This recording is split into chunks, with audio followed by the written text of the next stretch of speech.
We really don't have much new news to discuss, at least big news to discuss with the Steelers after yesterday's moves.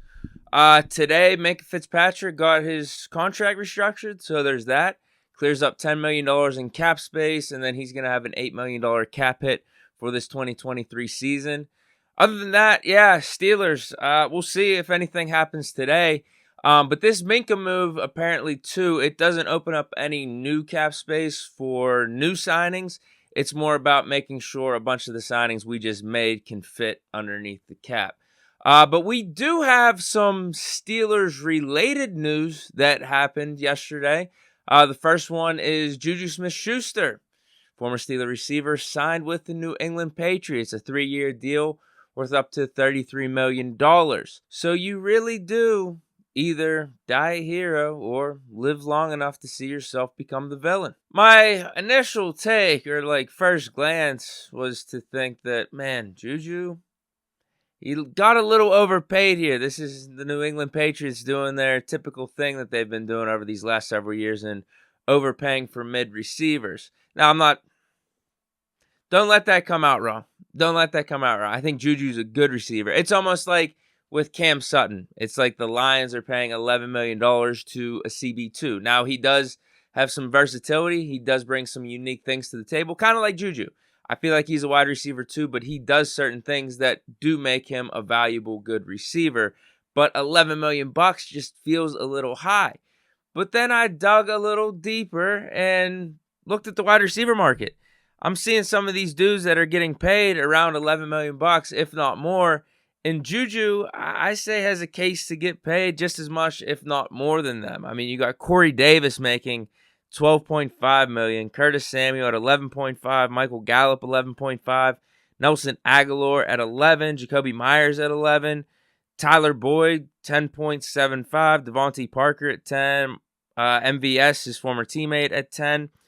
So does Juju deserve $11? For sure, at least that, with the wide receiver market. He's had a 1,400-yard season, made a Pro Bowl, Super Bowl champion last year with the Chiefs. He should always be close to 1,000 yards. If things are going right with whatever offense he's in, he has a decent quarterback.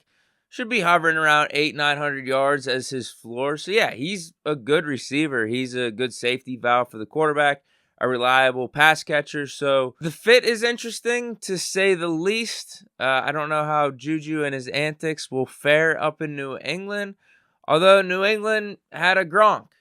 But I will say this about Gronk.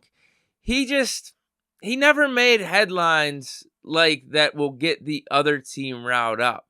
He'll just be Gronk. You know how he is. Fun dude, doing crazy shit, saying crazy shit, but it never had anything to do with disrespecting the other team like Juju has in Pittsburgh, and then we see how he was acting after the Super Bowl.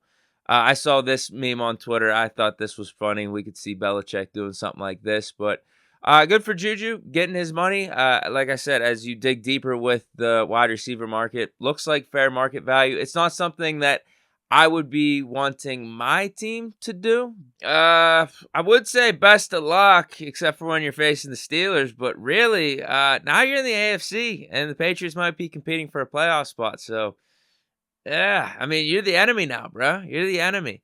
And what's funny, too, is I thought with him signing this deal, he was dodging the whole beef he started with the Eagles by not going back to the Chiefs, because the Eagles and Chiefs play again. But I checked the schedule. Patriots-Eagles play this year, too. So that's going to be interesting, especially with some of the Eagles players that were chirping back are going back to Philly now. Darius Slay, they initially thought he was going to be cut. He's going back to Philly. James Bradbury's back there. So, yeah, we'll see. And then the last thing for today's episode is Omar Khan really wasn't messing when he said, hey, if we want to make a move, we can make a move, because after Orlando Brown, former left tackle for the Chiefs, 4-time Pro Bowler, signed with the Bengals yesterday, reports came out that the Steelers were making a play. Now, this is a double whammy that just sucks, because the Bengals get a franchise left tackle and the Steelers miss out on one.